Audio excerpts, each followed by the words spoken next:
Jalen Rose, something I know that you're not the biggest fan of in the NBA is the buyout market. Because what happens is just because the trade deadline's over doesn't mean that this is your roster as you go into the playoffs.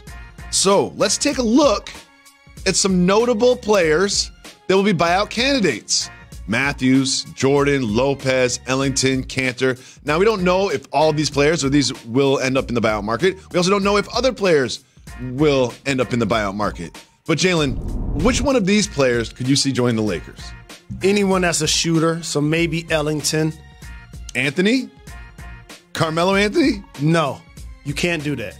You don't think Carmelo Anthony is, it's already been reported that he's being considered? Here's why you can't consider it. You remember when the toothpaste was out of the tube and we talked all about the trade rumors for half of the team and how LeBron was going to trade the team? Yeah. Then we talked about the damage control that LeBron's going to do in the media, that you're going to see Magic do in the media. Of course. When you sign Carmelo Anthony and he's at the scorer's table and he about to check in for Brandon Ingram and he about to check in for Kyle Kuzma, what do you think they're going to be saying under their breath?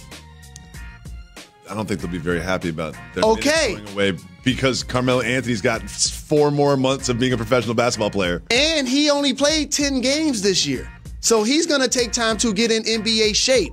But then when it's time to be on the bus, when it's time to be on the plane, when it's in the locker room, they're going to be hanging like brothers, like way close. Of course. We saw this movie in Cleveland with Dwayne Wade. Didn't work. What ended up happening with him? With former Laker players. Clarkson, those guys just came from LA. That does not work. So I don't believe that that's going to be the course of action. Now, if they decide to do that, that's their choice. That's probably an olive branch to say, we didn't get the Anthony Davis deal done, but we're bringing Carmelo. We'll bring in your boy. And something tells me that something will have a conversation with Carmelo and be like, look, man, you're playing 10 minutes a game. Okay, this is how it's going to work. Not only are you not starting, you're playing 10 minutes a game. What we really need you to do is sit next to LeBron on the plane. But let me say one thing, and this is a rules change. And I think one of these shows, I would love to do a list of a lot of rules that I think not only should be changed, but probably will be changed, because I think Adam Silver is an amazing commissioner. The buyout market must happen before the trade deadline. It just feels like not the other way around. They shouldn't be the same. These two should be one and the same. Like, you got until mid-February to build your roster, and then after that, good luck. Maybe with some injury exceptions. The buyout market should happen a week before the trade deadline. So now I can see who got bought out, and that will affect who makes trades and how they go down, not the other way around. It's now time for News That Matters.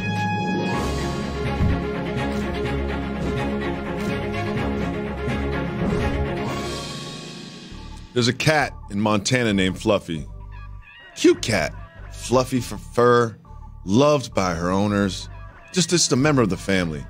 Well, it got cold and snowy in Montana. Cold outside. And they lost Fluffy. They found Fluffy in a snowbank. That's Fluffy. Fluffy was frozen. And then they resuscitated Fluffy, the temperature was so low on Fluffy that they thought the Fluffy was past. And now look at Fluffy. Fluffy is back. So, Jalen, here's my question for you. Moving forward, Fluffy's relationship with her owners. Do you think Fluffy's going to be happy about the efforts that the owners went through to save her life? Or is Fluffy going to always hold a grudge because one cold day they left her in a snowbank and she had to be resuscitated from the edge of life? Oh, Fluffy about to listen to a lot of Mobb Deep. Yep. Survival of the fittest. That's where I wanted to go with this. Fluffy also is going to be peeing everywhere. Yeah, Fluffy's not going to be. You know the one thing that a lot of things distinguish. It also kind of sounds like a horror movie start. No too. doubt. It sounds like the very beginning of a horror movie. So a lot of things distinguish the difference between cats and dogs, but at least cats are known to be more clean, right? Sure. They consistently use the bathroom in their litter box, right? Yeah. Might as well throw the litter box away. It's a Fluffy all over the crib. Yo, this sounds like the first 10 minutes of a horror movie. Yes. Like, oh, Fluffy, we found Fluffy and she was almost dead, and then we brought her back in the house. Fluffy starts acting different. No doubt. It's going to start with a couple mice that she brings to you. Maybe a couple mice, and it's going to escalate from there. Well, if Fluffy was in New York, she'd see a lot of mice. Best of luck to that family. I was just walking down the street. Eye on Fluffy. The trash was taller than me. You're tall, too. Coming up next. I love the Big Apple. On Jalen Jacoby, they finally televised the All-Star Draft, and there was a couple moments that we need to discuss. Now, you're an All-Star. Right. Get your game on. Go play. Who sings that song? Wait. So someone stole your ex's Range Rover. You walk over, knock on the window, and he's like, oh, I'm sorry, Jalen Rose from the Fab Five. I didn't mean to steal your car. That is 199% what happened. He got out of the car, he gave me some dap, and he blended back into the crowd. Coming to you live from the South Street Seaport District, downtown Manhattan, on Pier 17, and brought to you by Heineken. Welcome back to Jalen and Jacoby. Jalen Rose. What up, Dow? We were begging for them to show the All-Star Draft last year in the NBA. Show the draft. We were chanting that every single day. Show the draft. This year on TNT, before the big Celtics and Lakers game, they showed the draft, and it did not disappoint. The best moment was when LeBron James made his first selection of the pool of reserves. Let's just take a look. With my first pick in the second round, I'm going with Anthony Davis. You sure you want him to be your teammate? I'm very sure of that. Isn't that tampering? No. Tampering rules does not apply on All-Star Weekend. So it's all good fun, it's all jokes, but when he says tampering rules do not apply during All-Star Weekend, I think he means it. Because let's take a look at his roster. Let's just take a look at who he drafted. Jalen, do you notice anything about LeBron's team? Of course I do. Most of those guys are 2019 free agents. Yeah, or fellow Clutch Sports except clients. For James Harden. So essentially 5 of the 6 first players that he put on his team are available to join him on the Lakers. So he will be doing some tampering over All-Star Weekend. You can't necessarily prosecute him for something that you can't prove. So he's going to be in the locker room. There's not going to be cameras around. He's going to tamper. Am I going too far by saying this? You're not going too far, but also it's a brilliant move within the infrastructure of the rules. And LeBron James has done a terrific job of balancing being iconic basketball player, but yet best friends to one of the best and rising agents in the game. Mm-hmm. So when you see him at a college game, the camera's gonna be there. And everybody like, oh, it's great, LeBron's going to support the young players. Well, actually what he's doing is something called recruiting. Yes. And so I appreciate the fact that he just owns it. He ain't hiding it. No. When they were chanting, LeBron's going to trade you in Indiana, he didn't say after the game, I ain't got nothing to do with what the front office do. He didn't say that.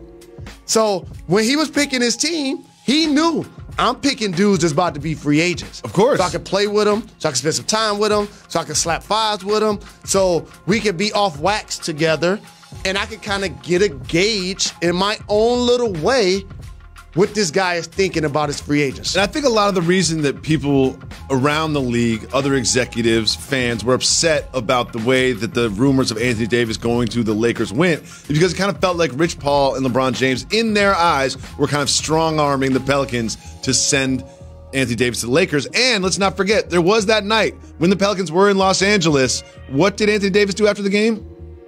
Anthony Davis in Los Angeles had dinner went out with LeBron James at a restaurant in a public place. No doubt. Like, they could have gone to one of their houses. That could have been kept quiet. So here's the thing, and I've said this for years on this show, and I'm talking rotation players, like the first 8 players on the team that have like staying power, that's going to be in the league 7 to 13 years or so.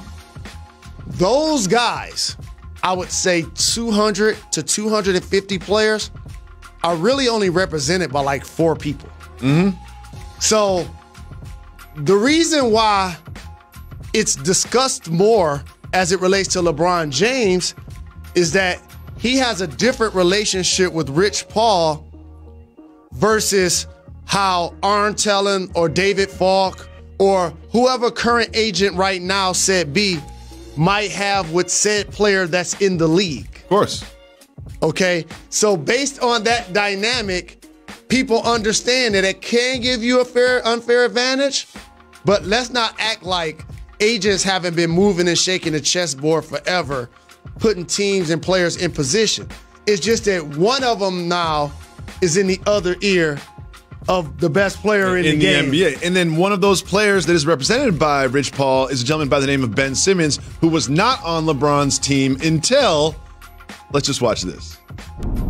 Is there some possible talk of a trade being made here, LeBron? I'm proposing a Russell Westbrook for Ben Simmons trade.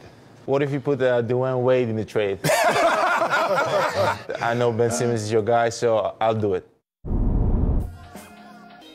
Got his guy in his team.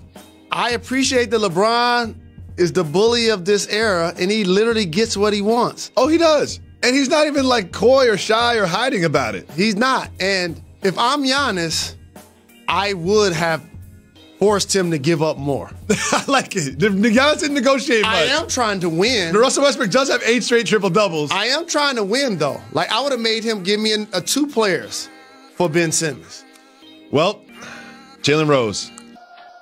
Anthony Davis didn't get moved at the trade deadline, but the Eastern Conference looks completely different.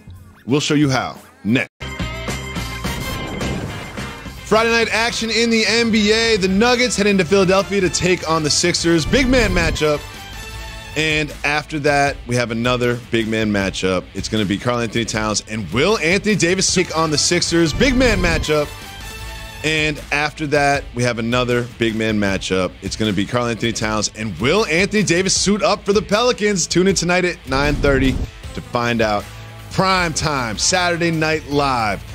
8:30 Eastern on ABC. You get Westbrook against Harden. Big matchup in the Western Conference. And then tonight at 6 o'clock on SportsCenter, they'll be talking about what the Cowboys are going to do next year. Welcome back to Jalen and Jacoby. Jalen Rose, trade deadline came and went. No superstar moves. But the Eastern Conference got really interesting. So we have a segment. It's called The Eastern Conference Race to Lose to the Warriors in the Finals Heats Up.